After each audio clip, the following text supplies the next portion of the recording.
My name is Drew Barry, and I'm a biomedical animator at the Walter and Eliza Hall Institute of Medical Research, which you're seeing in the image just behind me. It's Australia's leading flagship for biomedical research into various diseases such as cancer, infectious diseases like malaria, and autoimmune diseases like diabetes. I'm going to briefly talk just for a few minutes about my background and motivations behind my work, and then I'm going to show you some examples of my most recent productions and show you some of the techniques, considerations, and technology we're using to build our current animations. I began my career in science as a cell biologist and microscopist, where I was fortunate to work in the lab of Professor Jeremy Pickett-Heaps, who specialized in filming single-celled organisms using various forms of microscope and time-lapse microscopy. These are some of the organisms we were studying. These are all common all around the world in damp soils or in lakes and rivers or even in the gutter after a rain. These sorts of organisms are everywhere, and they're all mind-blowing in so many different ways. And so this was my initial inspiration and still driving passion behind the work that I do, is studying and investigating all the living life at the cellular level. Part of my background, I was also of the first generation that grew up with a personal computer. In the 1980s, late 1980s and early 1990s, I had access to this machine, which is the pivotal machine that changed my life, called the Amiga. The Amiga was way ahead of its time for graphics and sound, and I just became totally enthralled with what it was capable of doing, most particularly in playing video games. I loved games like this and exploring how they were recreating these incredible visuals. I remember when Xenon 2, It's a Mega Blast, came out. It had all these little organic life forms and it just incredible graphics, and also sound as the soundtrack was unbelievable. I really became very interested in how they were creating these graphics and cracked open the game and learned all the different techniques that the game designers were using at the time. I remember when Shadow of the Beast came out, I had like an electric shock through me. I couldn't believe how realistic and 3D these graphics were. I couldn't imagine graphics getting any better than this. What I also want to reference is the running loops, the loop of animation that's being used for this running character. Using loops or seamless loops and endless play is a key feature in video game graphics, and it's very much something I've always employed in my animation, and I'll be referencing that in my contemporary work that you'll be seeing in a moment. When I first joined WeHi, I was hired as their Photoshop guy, where I was jazzing up images from the labs and preparing them for scientific journals. Because of my skills in computer graphics, I was very, very fast and efficient at this kind of work, and so I had a lot of spare time on my hands and started developing, under my own interest, computer animations that would help reveal and explain some of the scientific discoveries that were being made at the Institute. So the animations I'm going to present to you today are on the topic of respiration, classic 101 biology topics that are usually dreaded by high school and university students, and is one that I wanted to transform into a visual story where you could see all of the enzymes in action, all the way from the sugar molecule glucose, broken down through glycolysis, the citric acid cycle, the electron transport chain. Crafted as a visual review of aerobic respiration for high school and university biology education. Topics explored in the animation include glycolysis, the citric acid cycle, the electron transport chain, and ATP. Meticulously reconstructed from more than 100 X-ray crystallography models, cryo-electron microscopy, molecular dynamics simulation, and animation. Respiration reveals step-by-step the complete enzyme reaction pathway from glucose to ATP. This work presents the first generation of our GPU game engine pipeline for production of cinematic molecular animation and real-time interactive visualizations. Running real-time on a normal gaming PC, our pipeline was initially constructed to solve the challenge of producing 8K 3D immersive experiences for an advanced 360-degree dome theater in Norrköping, Sweden. The same animation pipeline natively supports production of VR and interactive molecular dioramas for augmented reality on mobile devices. We've exploited the incredible advances of video game technology to generate vast molecular landscapes upon a foundation of detailed scientific research, enabling interactive exploration of molecular biology in ultra-high resolution detail. Our system brings together scientific models and molecular dynamics simulation into Autodesk Maya software for integration and animation, then exported to Unity game engine for generation of multi-scale animated molecular landscapes. I'm not going to get too bogged down in the details of how our pipeline works, except to just give you an outline of the different steps that we use for our productions.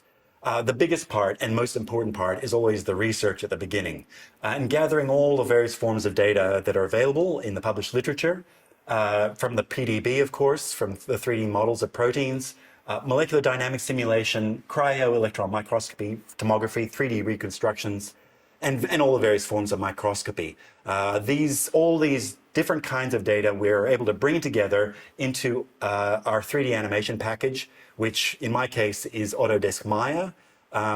It's the one I've been using since the year 2000, and it is, of course, very capable.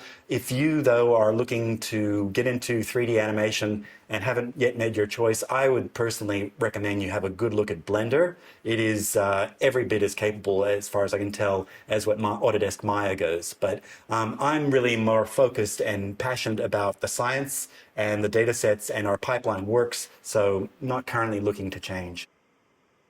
Once we've done integration and model building with these data sets in Autodesk Maya, we then export to a game engine. In our case, is Unity. There are many game engines out there. We find Unity to be very productive and excellent. And the animations, or the whole rigs, the worlds we're building, the molecular worlds we're building, then play in real time on a normal gaming PC in Unity. And we can make all sorts of decisions at that point about how it's all looking and lighting and so on, all in real time. And it's just a matter of then capturing with a virtual camera what we're seeing in game engine to create either a movie or so an animation, like a traditional animation, or to export to augmented reality and virtual reality. Still, linear videos are still my personal preference and passion. That's what I enjoy creating as an artist. But I do see totally the future is real-time, endless playback of augmented reality and playing things in game engine. So one of the key forms of data that we import into animation production is molecular dynamic simulation. And a person I've long-time collaborator of mine is Dr. Mike Kuiper. He specializes in molecular dynamic simulations here in Melbourne. And these are some of the simulations that he's created for me of small molecules. So on the left-hand side, you can see it's ATP, the molecule ATP, in a molecular dynamic simulation surrounded by water molecules. And this, what I'm on the right-hand side here, is I'm able to extract the ATP out of the simulation, and I've colorized it and prepared it for animation production. But all the small molecules you'll be seeing in my animations have gone through a process of molecular dynamic simulation, such as this one, to capture the way the molecule moves and exists and vibrates in its native environment in the molecular world, and use that to populate my animated worlds. So the animation topic we're going to focus on today is the electron transport chain. This is my favorite figure, what I think is the best illustration out there of the electron transport chain. And what it shows is the various enzyme complexes involved in this particular pathway. These enzymes are embedded in the inner mitochondrial membrane, which is represented by this blue band here. And each of these structures are from the protein data bank, so they're accurate models of each of these enzyme complexes. But what they've done in this figure is overlaid the various reactions that are happening throughout these enzymes as part of the text here. And it really was my job to look at each of these steps, each of these reaction steps, and to work out what would it look like. So I was using, like this figure, the protein data bank models for the complexes, but I wanted to recreate the location of where these enzymes are placed and to reconstruct what each of these chemical reactions would actually look like if we were able to see them. So I'll begin at the end of this particular pathway with the enzyme on the right-hand side there, which is the classic ATP synthase, an immensely, probably the most popular enzyme for animators to tackle for creating molecular animation. So this is the first bit of data that I went into building my animation. This is from a paper where they're investigating the 3D structure and conformational changes of ATP synthase as it's found inside a E. coli. So this is from their figure where on the left-hand side is their illustration of what ATP synthase, all the different enzyme parts. And on the right-hand side is their animated model where they were able to capture the ATP synthase in 3 different conformational states of process, and then they're morphing between each of those different conformational states. So I'm able to access this data directly and begin my animation model building with this data. At the next level of data that goes into building the animation is something like this. This is from a paper where they're using an electron microscope to directly observe the ATP synthase. And what's quite clear from this figure is that ATP synthase forms in pairs. They interlocking pairs that are embedded in the membrane and cause a sort of a kink, a pinch in the inner mitochondrial membrane. The measurements and all the sorts of the details of how the ATP synthase are getting together go directly into building my animation. At the next scale of data, this is from a beautiful paper where they're looking at those ATP synthase pairs, and using an electron microscope, they can see that the ATP synthase pairs are forming rows along the inner mitochondrial membrane. This figure is comparing different organisms. At the bottom, you're seeing, bottom left is a cow, ATP synthase pairs. The middle 3 are of different species of yeast, and the right-hand one is of a potato. What they're showing is there's various variations in the precise positioning and orientations of ATP synthase. I love those kind of details and include them wherever I can in my visualizations. So this is my animation of the ATP synthase pairs. It's now animated. I'm also mixing in the reactants, the different components, the chemistry that's coming in and reacting within the enzyme. This is my single model of ATP synthase, and it's all operating on a loop. So very much like that video game I was showing earlier, all of this is built with looping technology. So this is now showing the individual enzyme and the active site of where the chemistry is being pressed together to form a bond. This is the inner rotational motor that is the driving force of the conformational changes of ATP synthase. So this model is now in Game Engine, and I'm now able to build the whole world around this particular animation. For ATP synthase, I wanted to see if we could take this topic to the next level to make it accessible to a wide public. But I also wanted the animation to resonate with the target audience, which is high school kids. So I wanted it to be voiced by someone of their age, and I also wanted to include artistic elements which are there to create a sense of engagement and wonder. And a big part of that was the sound design. For the animation I'm about to play, we not only use Foley sound effects, we also used the middle school choir at the high school where my kids go to create a musical score to generate a sense of awe and wonder about these incredible mind-blowing mechanisms that we're witnessing. All of my sound design was created by the gentleman on the right-hand side there, Frank Titez. He's been a dear friend of mine since the 1990s. And what you're about to hear is Frank's sound design for the animation, but also a musical score to create a sense of wonder and awe about how incredible these sorts of molecular structures are inside of our cells. And so here's the final animation production for ATP synthase. It incorporates many different forms of data, including microscopy, and I'm trying to make it accessible and engaging for high school students and university level students. All life on Earth depends on this tiny, energetic molecule, adenosine triphosphate, or ATP. ATP drives biochemical activity inside your living cells and is a key building block of DNA and RNA. Generating ATP for your living cells are mitochondria, electrochemical batteries that converts energy from the food you eat and oxygen from the air you breathe into ATP. So where does your ATP come from? Deep inside your mitochondria, rows of molecular motors generate ATP, the molecule essential to all life on Earth. Enzymes bring together reactants to form a chemical bond, converting mechanical energy into chemical energy.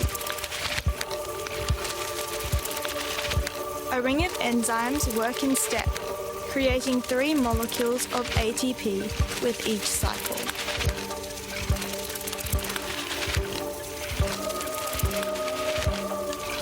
Inside the molecular motor, a rotating axle powers the sequence. The axle is attached to a rotary molecular motor, moved by the force of protons, pushing from the other side of the membrane. A difference in proton concentration propels the molecular mechanism.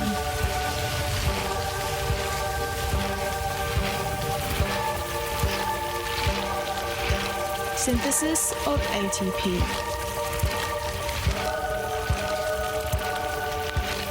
ATP drives biochemical activity inside your living cells and is a key building block of DNA and RNA.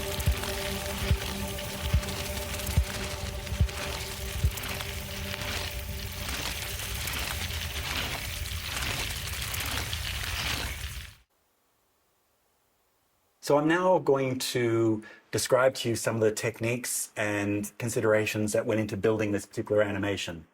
All of this was done in Game Engine, so it plays real time on the gaming PC. The way we actually create the animation is just creating a virtual camera and saving what the camera is seeing. So the slow part is just the file save. The rendering is well beyond real time. All of this is built using gaming technology principles, so everything runs on a seamless loop. And in fact, this entire animation, with the camera move, everything, is a seamless loop and can play endlessly. Part of crafting this animation is how do you represent the Brownian stochastic randomness of the molecular soup, and also make it watchable to a human audience. So you have to do some manipulations of time, obviously, but also density, so that stuff can be seen. Otherwise, this would be a thick soup of extremely fast-moving stuff that would be impossible to understand. But with building this as a loop, on loops, what I found was that you can't have it being too random, too messy, too realistic, because for the audience, it becomes very difficult to interpret what you're looking at. So there has to be some level of beats, of repetition, that just humans are able to isolate out of a complex and busy image like this. So it has to be a balance between true realism of Brownian stochastic behavior and somewhat repetitive, watchable type content. All of these structures, the enzyme itself, are from conformational changes from the published literature. But then I have the reactant molecules coming in and having to dock. And I'm going to show you the techniques I use to get them to move in a Brownian style movement like this, but then to come in and land at the appropriate time and undergo the reactions in a way that is controllable by me to help tell and move the story forward. So the next enzyme we're going to look at in animation is for enzyme complex 2 of the electron transport chain. This enzyme is also step 6 of the citric acid cycle, so it links those two pathways. This enzyme is embedded in the inner mitochondrial membrane, and what I attempt to do with this particular animation is to reveal what all the different locations of where the chemistry is happening, but most particularly this activity inside the membrane. So versus what's shown here in this illustration, where a chemical reaction is just depicted by an arrow from Q to QH2, I wanted to show what that chemistry would look like and what the molecules look like and where precisely the chemical reaction is occurring. What that's referring to, the letter Q, is coenzyme Q. It's a molecule that lives inside the membrane. But versus the way this is represented here, just sort of a mysterious reaction depicted by an arrow, I wanted to see what that reaction looked like. What do these molecules look like, and how does coenzyme Q exist in the membrane? So this is a molecular dynamics simulation of coenzyme Q in a lipid membrane created by Dr. Mike Kuiper as a molecular dynamics simulation. Coenzyme Q is represented here as a ball and stick model embedded in the membrane and aligns itself all of the lipids. So it traverses the lipid membrane. I, of course, was able to extract out the behavior of the coenzyme Q here and incorporate that directly into the animation. But already it informed me as to how this reaction is going, where it's located, and how this molecule and how the lipids are behaving with this chemical reaction. Part of the challenge in representing Brownian motion is the time scale that a lot of the key events happen at. This animation is from a molecular dynamics simulation of ATP coming in and docking at an active site of a kinesin molecular motor. And the reason I'm showing it to you is to illustrate the challenge of representing true molecular motion and activity. The time scales are unimaginably short. This is happening at nanosecond time scales, 1/1000th of a second time steps. But even at that scale, although you can see the ATP and how it's behaving and how it's wandering around, you have to wait quite a long time for it to actually arrive at the location where it's going to do its reaction. But if you went for bigger time scales, you wouldn't get all of these sorts of details. So in representing this in animation, I'm certainly influenced and trying to emulate this look and feel of molecular activity, but I'm also wanting the reactions to happen in a timely manner. So it's a compromise, a balance. So this is my animation of enzyme complex 2 of the electron transport chain, or step 6 of the citric acid cycle. The enzyme itself is embedded in the mitochondrial membrane. The enzyme is from X-ray crystallography from the PDB. The membrane itself is derived from molecular dynamics simulation by Dr. Mike Kuiper. And I've taken his molecular dynamic simulations of coenzyme Q, the pale green molecule in the membrane, and overlaid or added my own animated behavior for how it would traverse and travel around inside the membrane. I'm also trying to reconstruct the small molecules and give a sense of the molecular soup that will be around this enzyme. The yellow molecule is succinate. This is the reactant that's going to arriving from the citric acid cycle, and it undergoes a reaction at the top of this enzyme in the circle, as you see in the circle here. The reaction strips off 2 electrons that then hop through this enzyme to coenzyme Q waiting within the membrane. So this animation is incorporating various forms of data, but I'm really trying to show the location and where these reactions are occurring, and to give a sense of how this enzyme complex works. So like my earlier animations, this was built in game engine with seamless loops. So this animation is only actually 10 seconds long, but plays seamlessly. So it can work in a classroom situation for a teacher to present or for a student to learn from and take the time they need to understand all the various activities and reactions that are going on here. I'm now going to describe for you the techniques I used for controlling this Brownian behavior of the reactants, of succinate coming in and landing at the location where the reactions are going to occur and then releasing the products. I wanted to have the look and feel of molecular dynamics, but I needed to happen in a controllable way that didn't look like the molecules were directed and knew where they'd go. It looked like it was random, but it is actually under animated control. Now, the techniques I'm using, because I'm a dinosaur, really haven't changed too much since the 1990s, but they work. They're techniques that I know all the animation packages can have, so I hope that you can take inspiration and use these techniques for your own productions. So this is how it looks in Maya, in my animation software, where reactants are coming in and landing at the letter N here. So they are wandering around, but all arriving in a reasonable amount of time and reacting together and then be released. And the arrival and the departure of these molecules has the same look and feel. That's sort of critical for these sorts of visualizations. There are a number of techniques I've used over the years to achieve this, but the simplest is the best. So this is the trick I'm using to build these animated rigs for making molecules move around in a random Brownian style movement, but be fully controllable. And this technique is totally applicable to all the animation packages, such as Blender or Houdini or Cinema 4D or indeed Maya. In Maya, I'm using Paint Effects as their tool set for creating random structures and curves. And what's really nice about Paint Effects is that it's somewhat like a fractal where you can change a seed value and a completely new curve is spontaneously generated. So what I'm doing is having the molecules that be attached to these curves as motion paths. They then travel along through keyframes. I control their movement along those paths and then change the seed value to change the path out for the molecule versus the path in.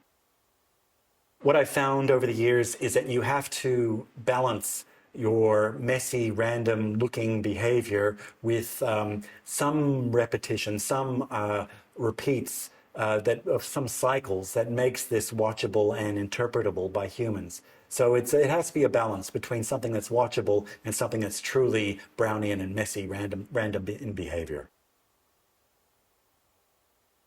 The next animation rig I'm going to describe for you is for this beast, a massive enzyme complex called pyruvate dehydrogenase.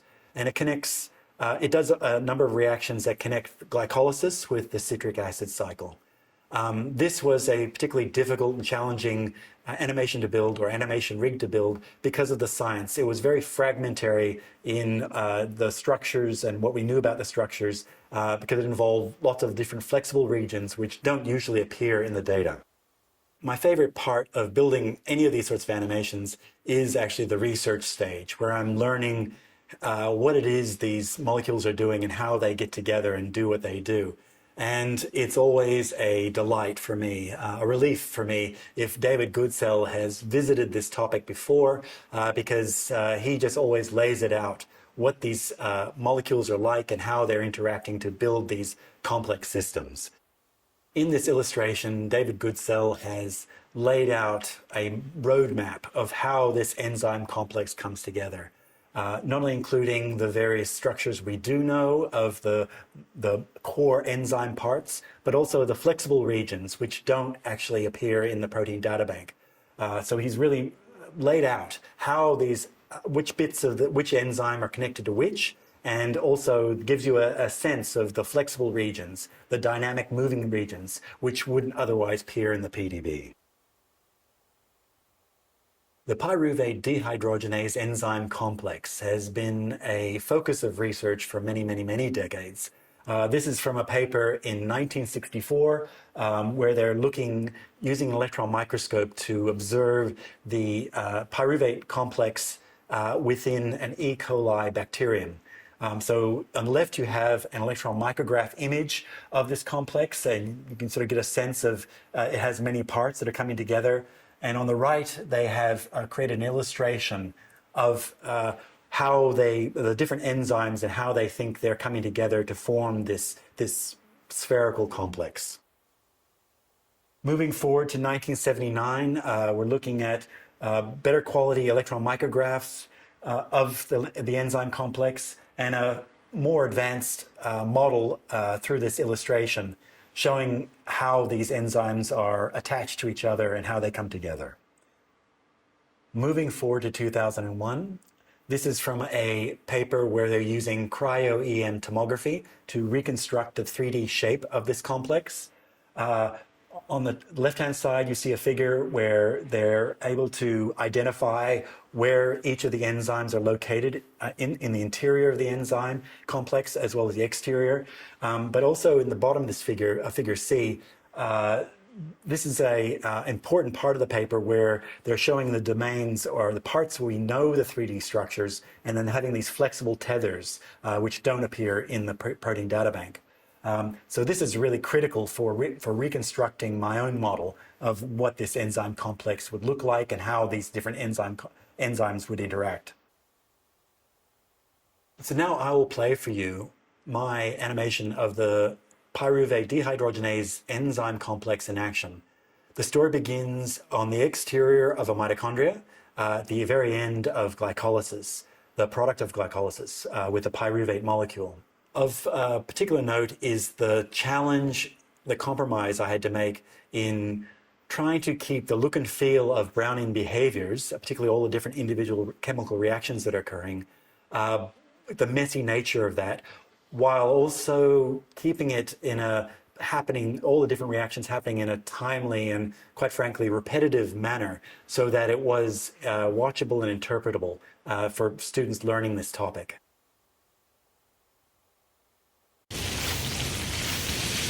The product of glycolysis.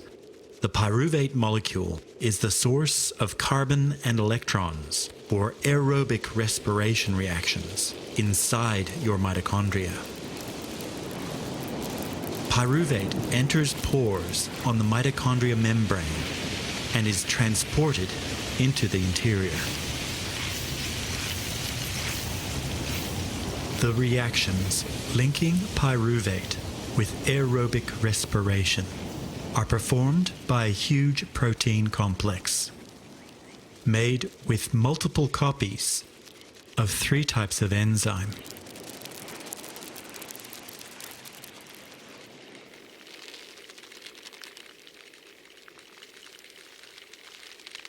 The first enzyme catalyzes decarboxylation, transforming 3-carbon pyruvate into a 2-carbon acetyl group, generating carbon dioxide as waste. The acetyl group is then grabbed by the second enzyme, using flexible arms to efficiently transfer the product between reaction sites.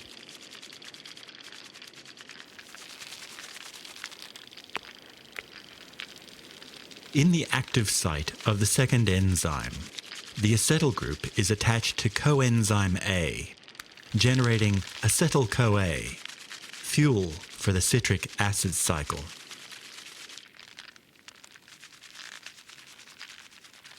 Two electrons from pyruvate oxidation are retained by the second enzyme before passing them to coenzyme NADH, catalyzed by the third enzyme. Coenzyme NADH travels through the matrix, delivering electrons for the electron transport chain.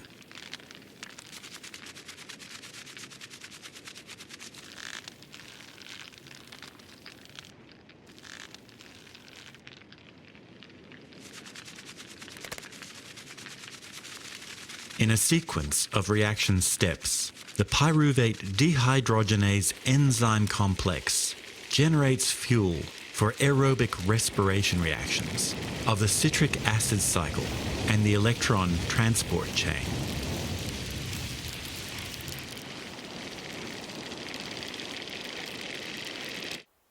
Since the time I completed these animations last year, there's been a new technology that's come out that I think is going to radically change what is possible and the way we produce these kinds of animations.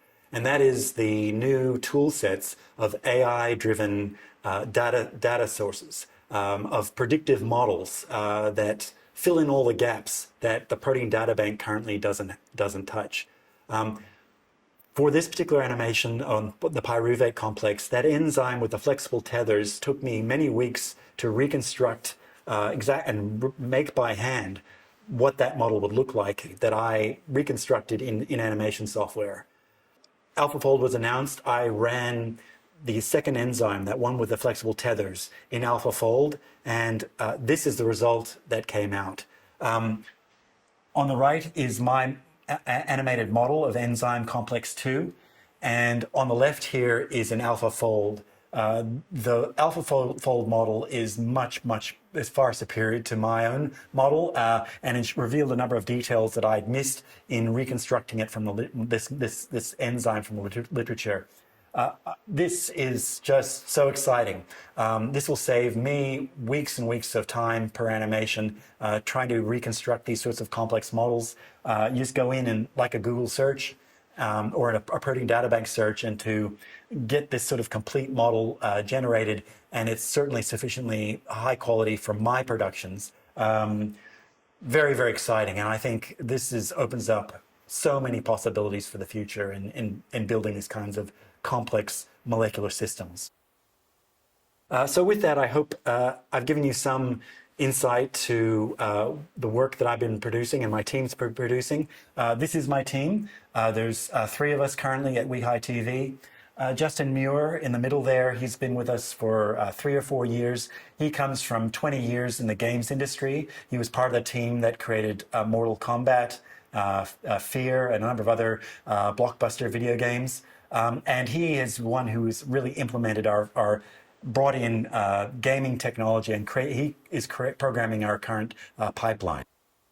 On the right-hand side there is Etsuko Uno, who's been with WeHi TV now for 14 years. And Etsuko is the one who's creating animations specific to the research focus at WeHi.